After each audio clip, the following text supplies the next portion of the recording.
आज के लिए विशेष गहन।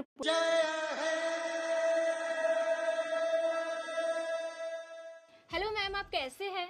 मैं अच्छी हूँ अभिलाषा, आप बताओ। मैम मैं अच्छी हूँ। मैम आप मुझे ये बताइए, एसआईआर क्या है? देखो, राजस्थान में मतदाता सूचियों की जांच के लिए विशेष गहन पुनरीक्षण कार्यक्रम प्रारंभ हुआ है और इस कार्यक्रम के तहत राज्य के प्रत्येक मतदाता जिनका नाम 2025 की मतदाता सूची में है, सभी को इन्यूमरेशन फॉर्म अर्थात गणना प्रपत्र भरना होगा। मैम मुझे वही तो जानना है कि ये गणना प्रपत्र में हमें भरना क्या है? गणना प्रपत्र बहुत आसान और सरल है, सिर्फ एक ही पेज का गणना सिर्फ प्रपत्र। एक पेज का? बिल्कुल, एक ही पेज का गणना प्रपत्र है और उसमें भी कुछ सूचनाएं पहले से ही प्रिंटेड है।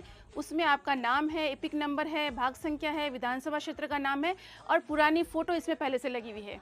इसके अंदर इन्यूमरेशन फॉर्म में ऊपर का जो कॉलम है उसमें आपको कुछ सामान्य सी जानकारियां स्वयं की भरनी है। तो मैम उनमें हमें क्या भरना है? देखो, सामान्य जानकारियों में आपकी जन्म दिनांक है, मोबाइल नंबर है, माता पिता का नाम है और यदि आप विवाहित हैं तो आपके जीवन साथी का नाम है और यदि इन सब के एपिक नंबर आपके पास उपलब्ध है तो वे भी इसमें भर दीजिए।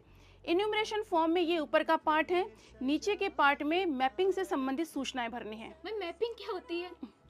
मैपिंग देखो, राजस्थान में जो मतदाता हैं उनकी विगत एसआईआर की मतदाता सूचियों से मैपिंग कर ली गई है। जैसे राजस्थान में विगत एसआईआर 2002 में हुआ था या फिर देश के किसी अन्य राज्य में किसी और समय भी हुआ है, तो यदि उस मतदाता सूची में मतदाता का स्वयं का नाम है, इस स्थिति में इन्यूमरेशन फॉर्म में नीचे के पार्ट में बाएं भाग में वो सभी सूचनाएं भरनी है। तो अगर मैम उसमें मेरा नाम नहीं है तो? यदि 2002 की या विगत एसआईआर की मतदाता सूचियों में आपका नाम नहीं है और आपके किसी रिश्तेदार का नाम है, रिश्तेदार जैसे? रिश्तेदार जैसे आपके माता पिता, दादा दादी या नाना नानी हो सकते हैं, तो इनकी वो सभी सूचनाएं इसके दाएं कॉलम में भरनी है ताकि आपका उनसे लिंक हो सके। तो मैम मैपिंग से फायदा क्या होगा?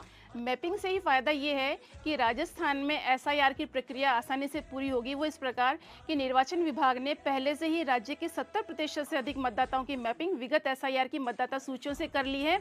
इसीलिए इन सभी मतदाताओं को एसआईआर की पूरी प्रक्रिया के दौरान किसी भी प्रकार का कोई भी दस्तावेज नहीं देना होगा।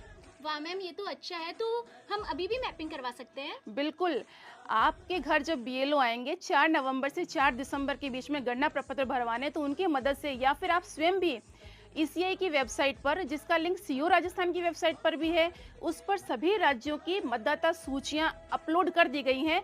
आप वहां से भी देख सकते हैं कि विगत एसआईआर में आपका नाम किस सूची में है। तो मैम मेरे पापा आज से 10 साल पहले राजस्थान आए थे, तो क्या उनकी मैपिंग हो सकती है? बिल्कुल, वही वेबसाइट पर जाइए, वहां पर सभी सूचियां अपलोड की गई है, वहां से देखिए और मैपिंग करवाइए।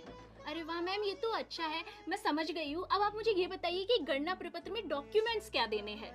गणना प्रपत्र में जब पहला चरण शुरू हुआ है इन्यूमरेशन फॉर्म भरने का, जब बीएलओ